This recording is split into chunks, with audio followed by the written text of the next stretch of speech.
Hello and welcome back to another episode of World Tour on Football Manager 2021. Since last episode, we've played quite a few league games off camera. We started off with a home game against Inter. We played our very defensive Catenaccio tactic in this one and managed to get a 0-0 draw against them. They were on top of us for the entirety of the game, but somehow we kept them out. Then we faced Brescia away from home and we managed to win 2-0. Two very late goals for us from Landi and Pecorino, giving us the win there. Then there was a 2-0 home defeat to Atalanta. We then faced fellow newly promoted side Monza and beat them by 2-1 despite being a goal down after 11 minutes. Pecorino and Chile turning the game round for us. Then we beat fellow relegation rivals Udinese by 2-1. Pecorino getting 2 goals. Romansis scored an own goal in the 92nd minute, but thankfully it didn't cause too much damage. Then we drew 0-0 with Fiorentina away from home, and then we were just beaten by 2-1 by Sassuolo, despite Landi's best effort in the 90th minute to try and get us back on track. We couldn't get a second goal to equalise, so it was a 2-1 defeat. In today's episode, we are going to be playing our final 2 Serie A games of the season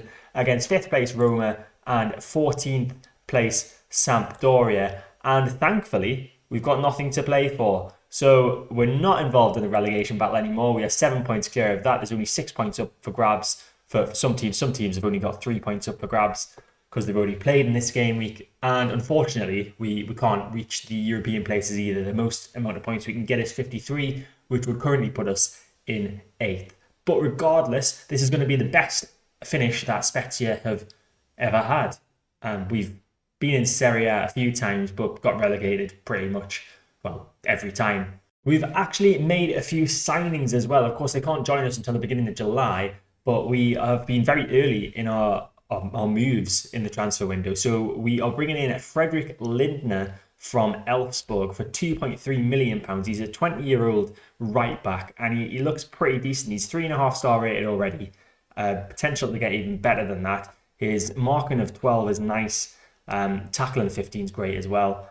Hopefully he's going to do a bit of a better job than Faidi. Faidi's been doing okay, but we needed to improve in the right back position, and that's what Lindner is being brought in for. And then, as I said last episode, we have signed officially Alessio Landi for 4.8 million, which at the minute looks like it's a bit of a steal, actually. I know last episode I said I think I overpaid a bit for him, but he's currently valued at 6 million. So we seem to have just done some daylight robbery on Cagliari. And then the final transfer that we've got confirmed so far is Svilen Mitev coming from Ludogorets for £1.6 million. He's a centre-back. He's only 17, but he's already a 4-star rated centre-back. And I think he's going to be one that could stay here for a very long time. His tackling of 12 is great. Marking of 12 is great. Tackling of 16 is superb.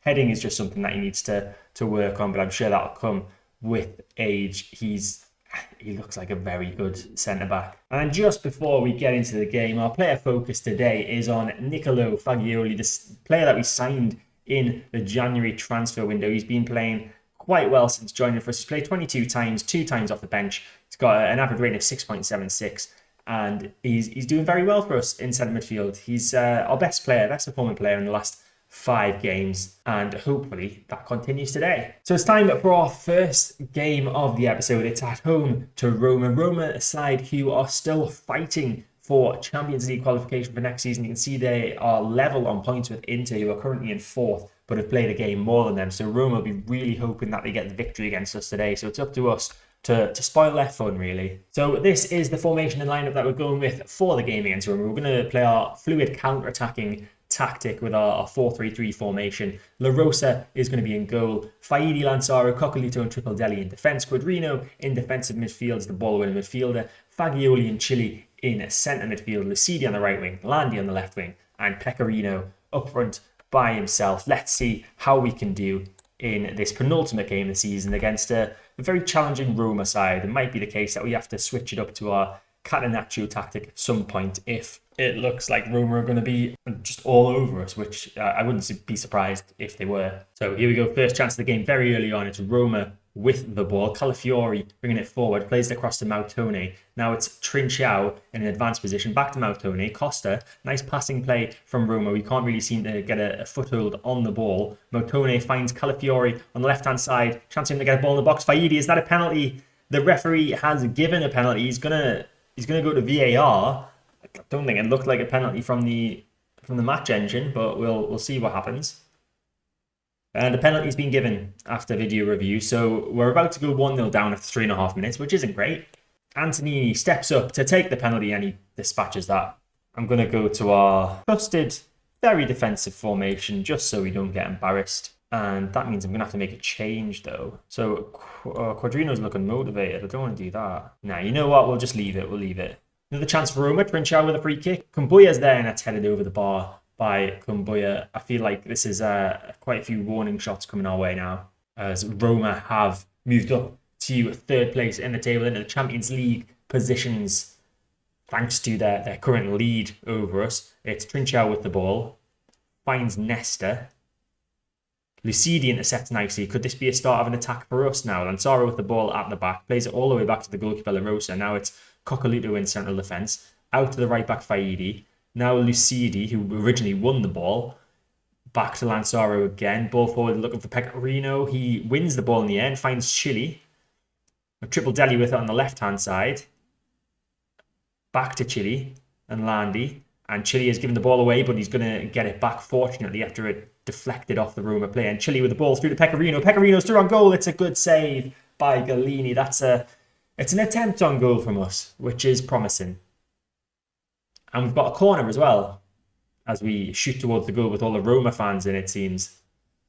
Obviously, the Roma fans aren't in the goal, they're behind the goal, but you get what I mean.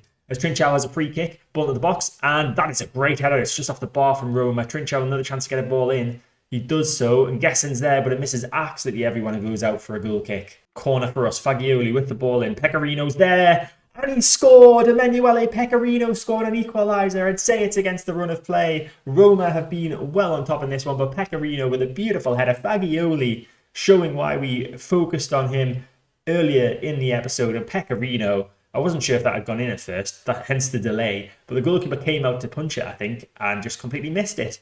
So a nice goal from Emanuele Pecorino, but Trinchao has a corner for Roma. And Moutone's there, and it's headed over the bar from him. They were looking for an immediate return there, as this result would move us up to 11th. But Trinchao looking to change that with a ball in. Nesta's there, headed away by Lansaro, but Antonini is going to collect it for Roma. It'd be nice if we could win the ball here, but Antonini's running down the left-hand side. It doesn't look like we're going to. Ball into the box, and Gessen's there, and that's headed over the bar once again. Lots of headed chances for Roma in this game, but they're not taking them. They wouldn't be too unhappy with this result, as it would still move them above Inter into the final Champions League place. So Alessio Landi's not having the best of times out there, so we're going to take him off. We're going to bring on Velo Christov, who hasn't played for a few games since we've been changing the tactic round to this fluid counter-attacking one, the 4-3-3. We've also got Quadrino on a 6.5 in defensive midfield. We don't have Vargas, which is something I've forgotten to tell you, but he's actually out injured for, I believe, the rest of the season, unfortunately, the defensive midfielder. So Quadrino's been covering in that position for him. We do have other options in defensive midfield on the bench. We've got Tirapelli who can play there, Marini can play there, Giovanni Conte, another youngster, he can play there, and Christian Toffoli can as well. So we're actually going to bring Toffoli on in defensive midfield for Quadrino to pretty much straight up swap that one in terms of rating and in terms of position too. As at the other end of the table, Torino have just climbed out of the relegation zone and knocked Brescia down there alongside Bologna. Of course, Vincenzo are already relegated, but the other two places are up for grabs, and it's quite close down there as Calfano moves forward with the ball on the left-hand side, pulls it back to Taylor, across to Nesta. Kessie in tons of space. It's a great shot, but it's an even better save by La Rosa. He somehow manages to get to it, and then it's cleared by our defender. And it's Trinchao with the corner. Lucidi looks like he's taking a bit of a knock, so we're probably going to have to take him off. We'll just let this highlight run down, and then we'll do that as Trinchao still has the ball for Roma.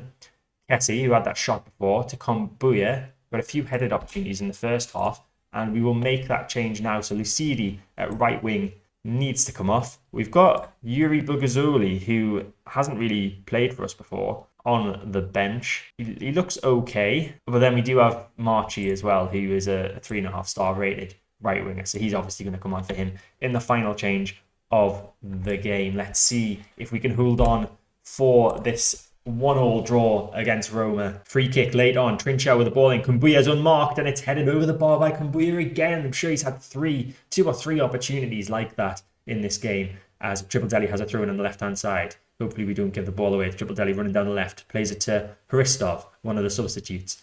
Triple Deli again inside it to Foley. Now Coccoluto, that was almost a poor pass from him. La Rosa's got it at the back. No mistakes from him. Long ball forward looking for Pecorino, but Kumbuya wins the ball in the air. But that's headed straight to Hristov. And Hristov could have a chance for us now. He cuts inside, he shoots, and it's a good save. Again by the Roma goalkeeper Galini, trying to keep his team in the Champions League places. As there's another opportunity here. Faidi with a throw-in. Given away, but he luckily gets it back. Now it's to Foley. To Lansaro, one of our centre-backs. Now Chile. To Fagioli. Space on the right if he wants to find Lorenzo Marchi. Instead he runs to the right. And he's going to play that back to Faidi. Forward to Pecorino. Fagioli. Great ball from him to Hristov. Hristov's through on goal. It's a great defensive block by Costa for Roma, though, saving their Champions League chances as we get to full time. And we're doing a guard of honour because it is our final home game of the season. And it's a season we can be very proud of, to be quite honest. A 1-1 draw with Roma today, but we've had quite a few good results. And that result moves us one place up the table to 11th. The highest we can now finish is 10th. We're 3 points behind Genoa with a slightly worse goal difference. So it is still possible. But 11th place, if you'd given me that at the start of the season, I would have definitely taken it. And as I said, Torino have moved out of the relegation. So knocking Brescia in there, temporarily at least, as they do still have their game to play. It's still quite tight down there at the bottom of the table. Fiorentina still not safe either. They've got a worse goal difference than Brescia. If Brescia pick up a point in their game in hand, Fiorentina could find themselves in trouble, which would be a bit of a surprising relegation. And at the top of the table too, it's still all to play for the European places. Of course, Roma and Inter battling it out for the final Champions League place. Possibly Atlanta getting involved there too, but there's a bit of too much of a goal swing required for that. In the Europa League or Europa Conference League places too, there's a few teams that can get that. Napoli, Parma and Cagliari will be fighting it out for that final European qualification space. You would expect Napoli to be higher in the table than 9th. It's a bit of a disappointing season for them. So how bad is the Lucidi injury? He is out 5 to 9 days. So Lucidi has played his final game of the season for us. He's not going to be able to play against Sampdoria, which is unfortunate for him, but it's fortunate for whoever comes in, probably Lorenzo Marchi, a right wing. And there's that injury for Vargas that I mentioned. He's got a broken collarbone. He's out for another 12 days to 3 weeks. Here we go. It's time for the second game of this episode. It is away to 14th place Sampdoria, with us playing to try and overtake our fierce rivals Genoa, who are currently 3 points ahead of us and with a slightly better goal difference. But the main focus of the final match day of the season is the relegation battle and the battle for the European places. As I mentioned previously, Brescia actually got a draw in their game in hand, so Torino are in the relegation zone with Bologna, but Bologna face Brescia today, so whoever wins out of those two is likely to be relegated. In fact, will definitely be relegated. Bologna need a win. Brescia could possibly survive with a draw. There's wild things that could happen to make Fiorentina get relegated, as Torino are playing against Cagliari. So if Torino win and I believe Brescia win, then that could mean that Fiorentina get relegated, depending on how many goals Fiorentina get beat by, if they get beat by Juve. But at the other end of the table, we've got Roma and Inter battling it out for the Champions League places. Milan have apparently confirmed their Champions League place. Roma play against Sassuolo, and Inter have got bottom of the table Vincenza. So you'd fancy Inter to win their game. Roma should probably win their game too. In the battle for the Europa Conference League places, Napoli, Cagliari and Parma all involved in that. Cagliari, of course, playing Torino. Napoli are playing against Monza, and Parma have got Atalanta. So there's a lot to play for. Not necessarily, well, obviously not for us, but it'll be interesting to see who gets the final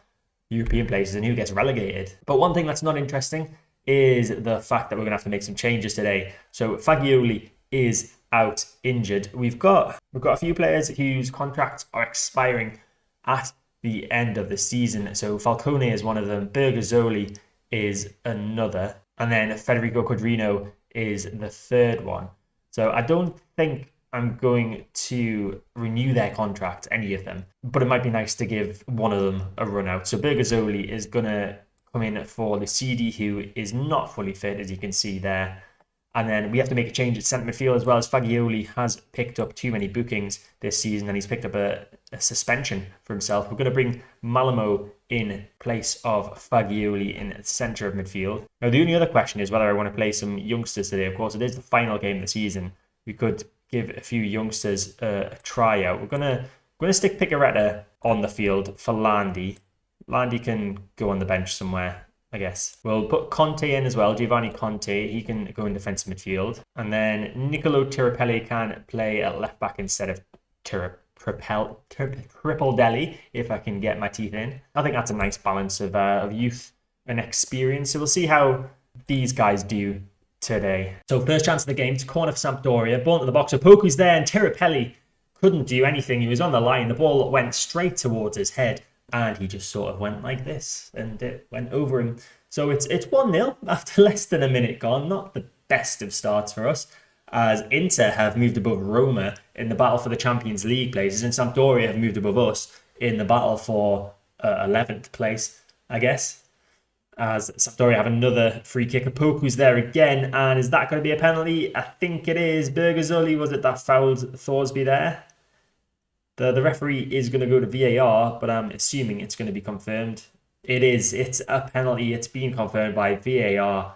And Sampdoria with a chance to double their lead early on.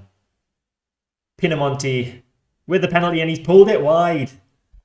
Terrible penalty from him. We're going to demand more because we're not really playing too great at the moment. And Torino have just taken the lead. They must have done. Against Cagliari by 1-0. They've moved above Brescia. I know Bologna have moved above Torino and Brescia in the relegation battle. I'm more concerned about that rather than the actual game. Like I don't care.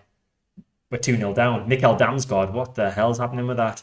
The text at the bottom of the screen seemed to be having a bit of a weird one there. But Damsgaard has scored a second goal for Sampdoria. So half-time, 2 goals down, not great.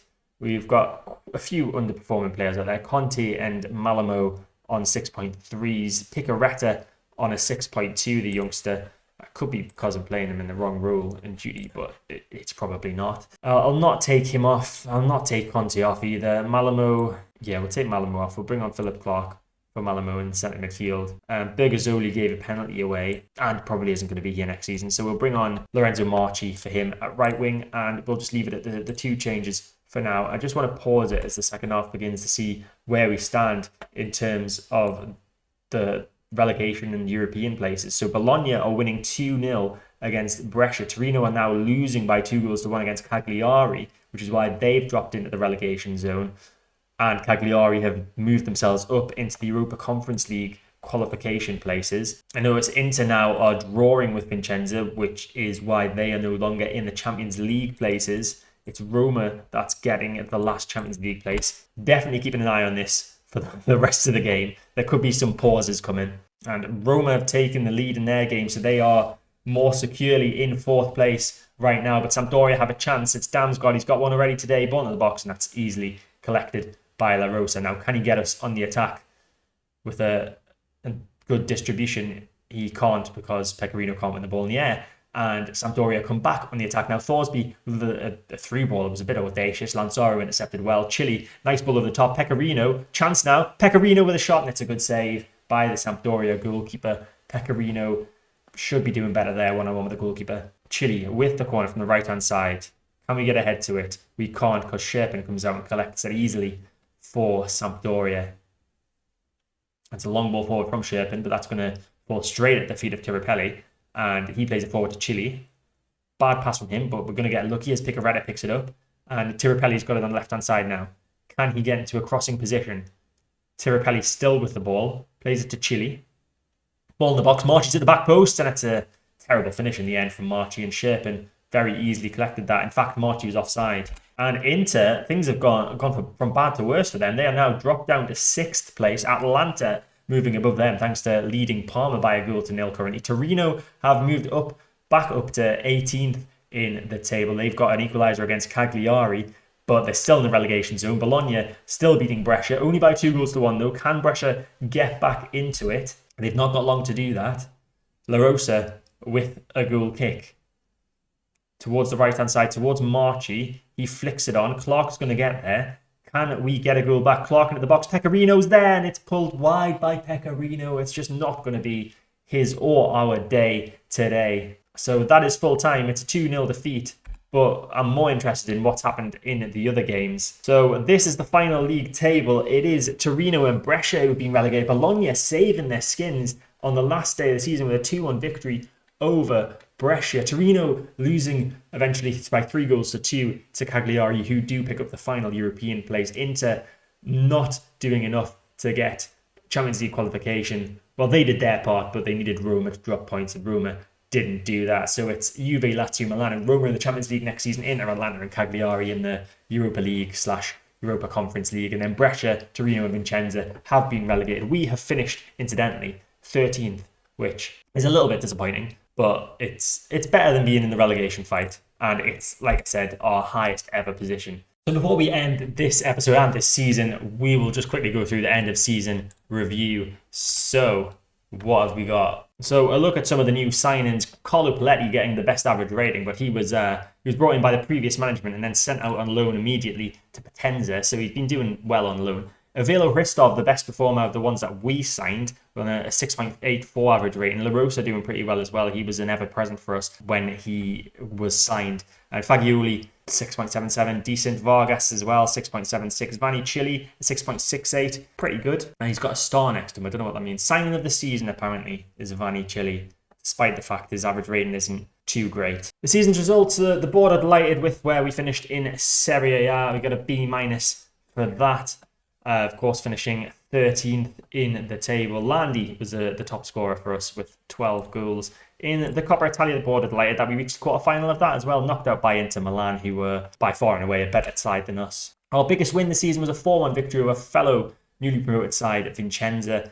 Match to remember was a 2-1 victory over Sassuolo, and then the goal of the season came in a 2-1 defeat to Milan. Germano Schettino getting that one. I'll not bore you with the finances. Our finances are looking very, very good. Our shirt sales, Lucidi, Pecorino, Hristov, Fagioli, and Marchi are the top 5 shirt sellers. Yeah, we'll say that. I'm not going to bother with the best 11 because that is always wrong. Club awards, Pecorino's fans player of the season. David Coccaluto got young player of the season. Chile is signing the season, as I already said. Top goal scorers, apparently Emanuele Pecorino. Landi was the top scorer in Serie A with Pecorino overall with 17 goals. Malamo getting 7 assists. That's the most for this season. Most player of the match awards went with Pecorino with 6. Highest average rating was Pecorino with 6.9, and most passes completed per 90 minutes was Malamo with 47 passes per 90. Competition awards. Landi won the Serie B Young Player of the Year award. That must have been last season, so I don't know why that's there. Philip Clark, again, that's last season, so I don't know why that's there. And we've had a few players inducted into the overall best 11 squad. So Landi has actually made it into the first team. Pecorino, Malamo, and Coccaluto have also been included. I think Malamo's made it into the first team as well. He has. So Malamo and Landi, congratulations to them. So we've got our club visions and expectations meeting for the new season. And I'm pretty happy with that. I'm just going to confirm all of that. We might be able to do a bit. I imagine we will be able to do a bit better than fight bravely against relegation, but that's something that, as it says there, we can negotiate that one later. So looking ahead to next season, and I don't think there's going to be much strengthening going on. It might just be a case of replacing players that get sold, because I am expecting to receive offers for both Lucidi and Coccaluto. Coccaluto, of course, wanting to leave. So we'll see. How much is he valued at? He's only valued at 1.3 million, so we might be able to get a couple million for him. Lucidi valued at 8 million though, and I know Watford were one side that's interested in him, so we could get a decent amount for him.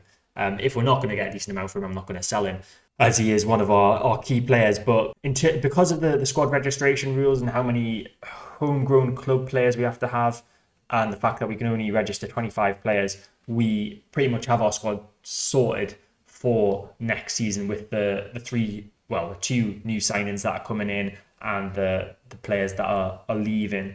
So it is just going to be a case of, if we sell anyone, that is when we will do some transfer business. So don't expect to see many main scale changes. I say that, and something will probably happen where we end up having a completely new team, but I'm not expecting that to happen.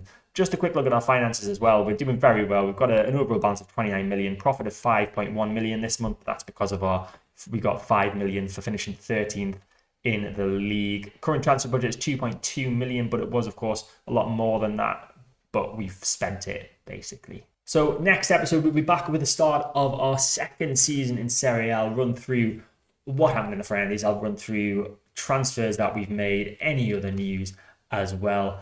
In the meantime, if a bigger job becomes available and it looks like I might be able to get it, I might take that one. Thinking of the Napoli job, they finished quite low down the table this season. Inter not getting in the Champions League, that could become available. So we'll see what happens, and I'll be sure to let you know. But that is it for this episode. I hope you enjoyed it. If you did, make sure to hit the like button, subscribe to the channel to get all my content when it comes out. Hit the notification bell to stay notified, and I'll see you next time.